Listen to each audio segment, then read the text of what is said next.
Welcome to The Connection, a weekly radio program where we share our experiences and expertise with stories of caring, courage, and change right here in Connecticut. Listen to learn about needed resources to improve your well-being and transform your life. Now, here are the hosts of The Connection, Lisa DeMatteis-Lepore and Ann Baldwin. Well, good morning, everyone. Welcome to another edition of The Connection right here on WTIC News Talk 1080. I'm Ann Baldwin, one of the hosts of this program, along with my bestie and 60-year-old co-host. I had to throw that in there. Lisa, I know you did. I just had to, but Lisa DeMatteis-Lepore, who we had a great surprise celebration for. How's it feel to be 60 now that you've had a couple of weeks to kind of let it sink in? I'm trying not to think about it. Really? But what I will say is that I was overwhelmed and am still overwhelmed with gratitude and love from not only my staff but my friends and my family for throwing me a surprise party. And so many clues were in front of me, and I didn't even realize it because I'm preoccupied. Yeah, just a little. So actually, that was probably just a little. So it was probably a good thing, but I was so overwhelmed with, like I said, to see so many people there, and it gave me an opportunity to go around and to tell the people in my life how they've impacted my life and how special they are to me and why. And I'm just so grateful because sometimes, you know what, you tell them individually, but I just wanted other people to see the heroes sitting in that room that have helped me throughout my career in life. So thank you for being there, Ann, and bringing your mom and being a part of my special night. It was really fabulous. It was so nice. I'm still on the high over that. I bet. And, yeah. You know, it was nice that you did that. And it was amazing how many dear friends you have and how much not only do you cherish their relationship that you have with them, but they cherish the one that they have with you. And that's really, when you look back and when you look forward, wherever you're looking, that's what life is all about. So I'm glad you had a good time. And I always love it when somebody is truly surprised. So that was beautiful. Yay. It was. So let's bring on our guest, Dr. Anthony Hatch. Yes. Yes, I'm so excited to welcome him to our program today. And he's going to be one of the 4 presenters at the Connections virtual conference this year, which is coming up in November, and we'll talk more about that. But first, let's get into a little bit of the credentials with Dr. Hatch. He's a sociologist and associate professor and chair of science in the Society program at Wesleyan University.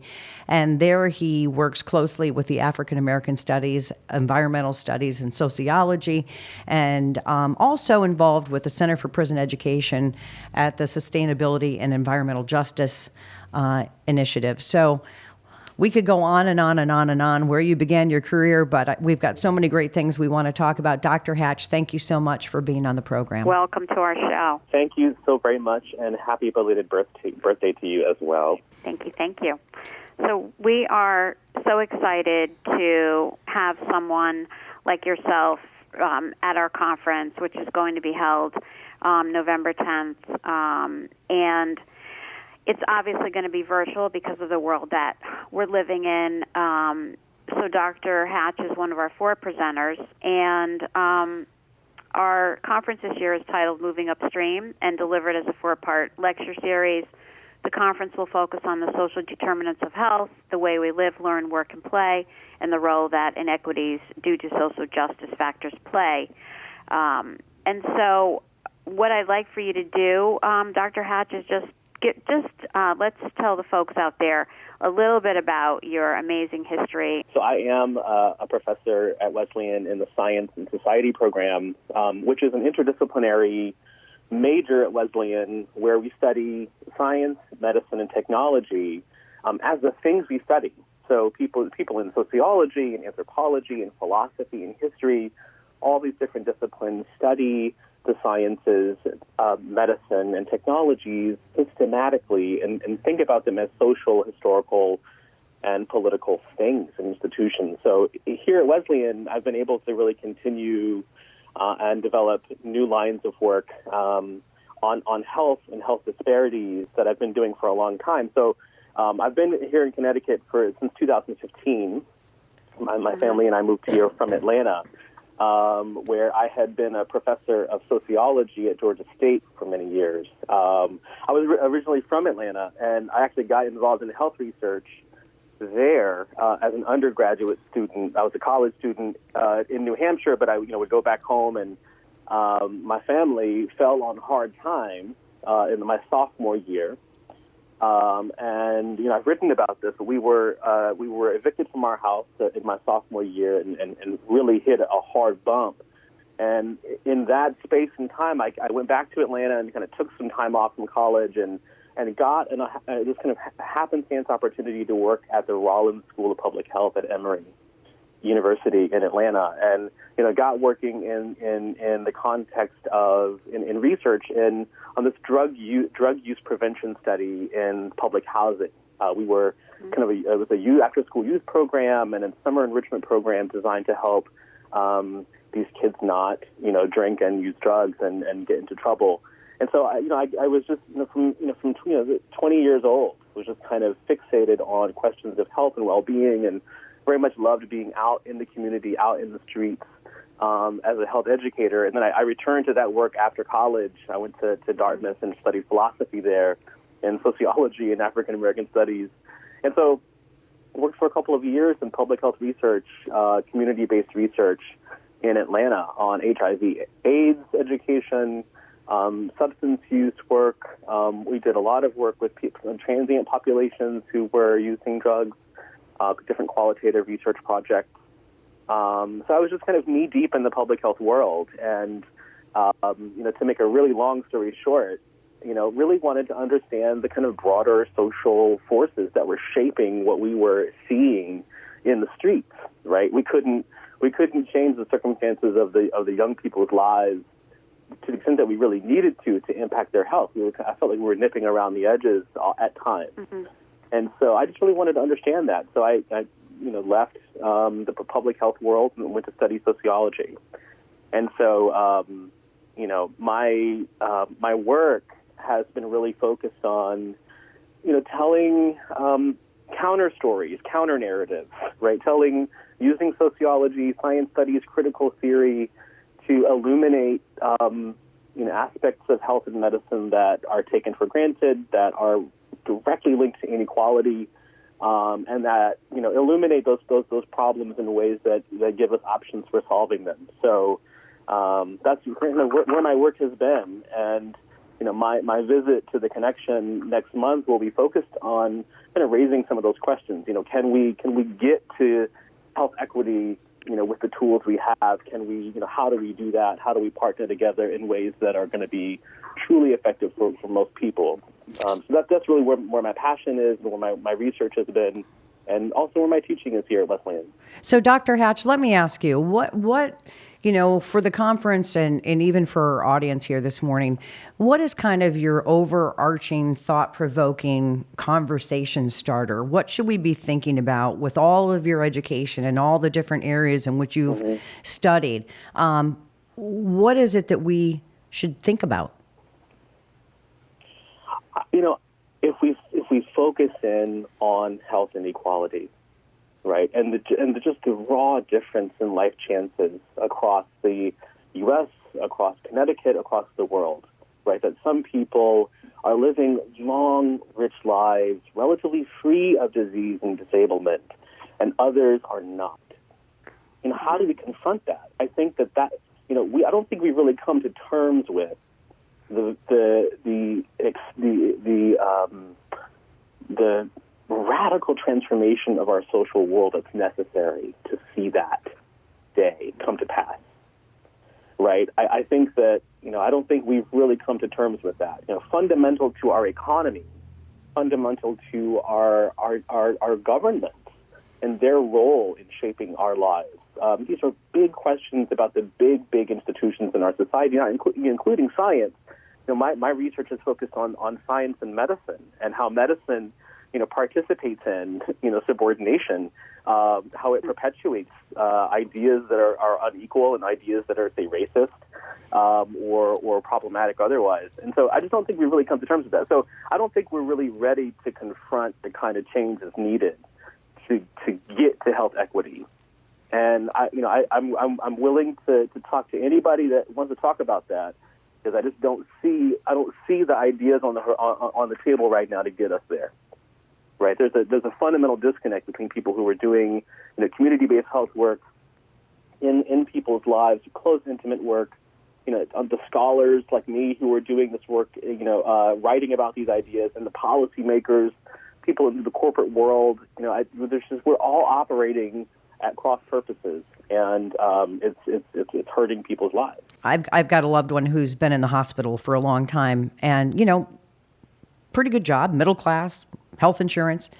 And I've seen firsthand when someone's in a hospital and it takes 2 days to find an anesthesiologist to put in a feeding tube.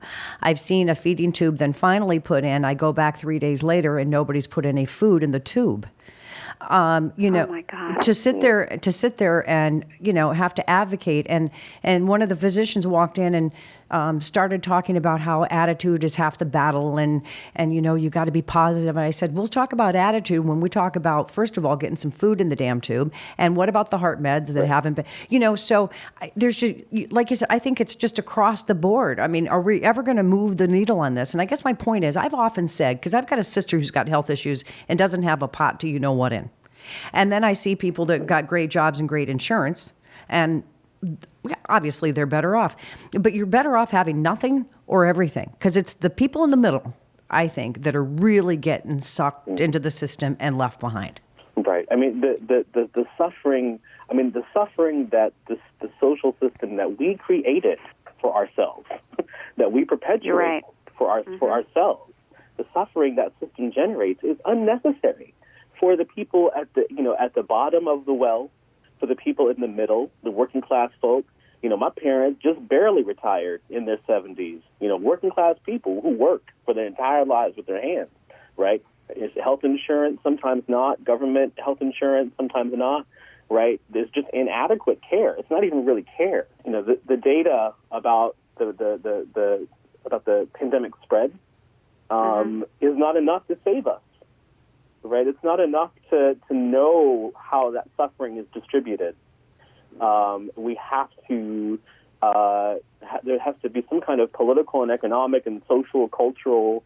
Some people argue spiritual revolution to really put the care of people in the center of our social lives. We're just not doing that right now. So, I think that, and this is why it's important to look at what's happening within science and medicine and technology, because that's where these ideas about health come from, right? That's where these ideas are produced and validated and debated, and that's where they circulate from. And so those ideas limit what we think is possible, right? So you mentioned the quality of care issues with your loved one in the hospital, right? We know how to fix that. We know how to fix that. So it's just not being done. There aren't systems of public accountability in health and healthcare systems that would keep people on track. There's just in my teaching about this, we focus a lot on the profit motive in healthcare, the fact that this is a for-profit endeavor, and that being a big problem in the U.S., specific to us. So we could talk about that among other things. But no doubt. I don't think we've really been able to confront yet what is necessary. Right. If you're just tuning in, we're speaking with Dr. Anthony Hatch. And we should also mention that Dr. Hatch is going to be presenting at the Connections virtual conference on November 10th from 11 to 1. And if you'd like more information or you'd like to register, we encourage you to do that at theconnectioninc.org. That's theconnectioninc.org. Again, the date, November 10th from 11 to 1. And also, this is kind of fun because you can follow The Connection on Instagram at The Connection CT. And I understand that everyone's reading Dr. Hatch's book, Blood Sugar. And posts are going to be up on Instagram continuously, which will include summaries of the material, opportunities to, have an open discussion about some of the issues in our healthcare system. So that's also fun too. Again, the Instagram account is at The Connection CT, and the name of the book is Blood Sugar. We're all reading it right now. Oh, good. Dr. Hatch, I just really want to talk more about how has communication of statistics and data contributed to this overwhelming state of dread during the pandemic? And how can data be used to tell a story? How do you evaluate the data that we hear on the news, and what's real and what isn't? I mean, I think that we're all living through, this is a really unsettling time for a variety of reasons, a lot of the things that you talked about. I mean, there's just so many things swirling around right now, but I really would like to have your take on the pandemic. It's not going to be a surprise to people listening, right, that, our lives right now we're confronted with a crisis over truth, a crisis over knowledge and science and what it all means. When I have background training in statistics and epidemiology and all these fields, and I have trouble discerning what I read in the newspaper. And I read, multiple papers every day to keep on top of what's going on in the world, right? I have expert knowledge, and it's very difficult to discern. And then we have political leaders in this country who are actively manipulating, what counts as true or about the pandemic specifically. Concealing information, misrepresenting data. That's a problem. Yes. And I think that does contribute to the sense of dread that we are feeling. At least I feel it. Even down to the hyper local level. The way I teach my students to confront this, right, is to be an educated consumer of data and of science, and try to exercise some healthy skepticism about the claims that you see. I think that that at least in the United States, people have I think that most folks seem to have got the message that in order to stop the pandemic, you have to wear a mask, maintain social distancing, wash your hands, right? Keep track of what's going on with you and your people, right? The fact that those very basic messages have been distorted is, I think I've written about, heinous practices and unjust practices in science and medicine and research. This is what's happening is unconscionable. The truth will come out about what was known, what the Trump administration knew about the pandemic and what they failed to do. It's kind of the writing is on the wall. So I think that the everyday people will just need to hang in there, wear your mask, right, everywhere you go. Those basic messages, cannot be diluted by those distortions and propaganda. But let me ask you, Dr. Hatch, though. I mean, this all happened under the Trump administration. I mean, it happened regardless of who the president is or could have been. This happened on his clock. Who should we listen to as a credible voice during this pandemic? Who is the voice? Who is the voice of reason? Is there even one? Is there one? Exactly. Yeah. No. There's a cacophony of voices. There's many, many voices. I mean, the one thing that has been transformed in our social lives in the past 25, 30 years, of course, is communication and media technology, right? We're inundated with a universe of stories and narrative and image and number and flash, right? It's constantly, right? We are literally inundated where there's no more bandwidth, right, to confront. Literally from the moment you wake up to the time you go to bed, you are constantly consuming what you might think of as media, right, of all kinds, including stories about coronavirus, including stories about Trump. And, people have investigated this. We know that people in the United States are living in very different media scapes, right? So, they're literally living in different worlds, as it were, with different truths, different factors, different agendas. Very different agendas. And so right. It is, that apparatus, that structure is there on purpose. I mean, so, I think, just to drill in on a specific issue, to really bring this home, the racial inequalities in coronavirus deaths, right, have been well documented and well publicized, right? As early as March, we knew that African Americans African Americans in general and African American elders in particular were dying at disproportionately high rates, higher than you would expect given their proportion in the population. Again, as you're talking about African American elders, they've survived a lot to get to that old age. These are the survivors already, right? And they were succumbing, right? They were succumbing to coronavirus, right? So as soon as it became public knowledge that that was happening, as soon as there were the first trickle of reports about that, what did the Trump administration do? They decided to not roll out a national testing strategy. They decided to start distorting how the data on coronavirus were collected and counted, including how deaths were counted. They immediately went about the business of manipulating the situation to allow for the death of black people, right? They literally gave it back to the states. They said, we're not going to do anything. We're going to walk away from our responsibility to the people and let the states do it. So then people are left to trust their state officials. But if you look across the states, you can't do that everywhere. You can't. As far as science is concerned, my people are from Georgia. You can't trust what the governor of Georgia is saying, or the governor of Texas. But let me ask you though, this should be a local decision making because you can't trust the governor of Georgia? Maybe the governor shouldn't be the governor of Georgia. I mean, don't you? I do believe that a lot of this needs to be maintained more properly. Like, let's use Governor Lamont. I'll give him credit where credit's due. He's done a great job managing this coronavirus here in Connecticut. I mean, one of the best states until recently. But, so it's just mind-boggling. There's so many different things, and I think we'll look back on this hopefully soon and really figure out where the problems were in the miscommunication. And I do believe, coming from a media world myself, that can be part of the problem too, because there's nothing out there. There's nothing going out there without a spin on it and an agenda attached to it. So this is going to be an interesting conversation. I really think that hopefully we've piqued people's interest, in this virtual workshop that's coming up. And it's so great, Lisa, that you've gotten Dr. Hatch to be one of your presenters. We want to give you the information again. If you'd like to register, you can register at theconnectioninc.org. And if you want to read the book Blood Sugar and follow along on Twitter, the Twitter handle there is @theconnectionct.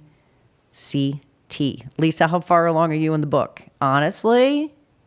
I just know I really recently just started reading it, and I've been reading it at night, and it's fascinating. I really am so grateful, Dr. Hatch, for the work that you've done, what you stand for and represent, and really excited that you're here in Connecticut. And I want to also welcome you back to our show again really soon, because I think there are many interesting topics that we can talk about and discuss with you that would be really helpful. And so you must have an extremely proud family. If I to be really proud of you and your accomplishments and your, can-do attitude, and just keep looking at these wonderful things. And I'm sure that your students, I'm thinking, I want to be in your class.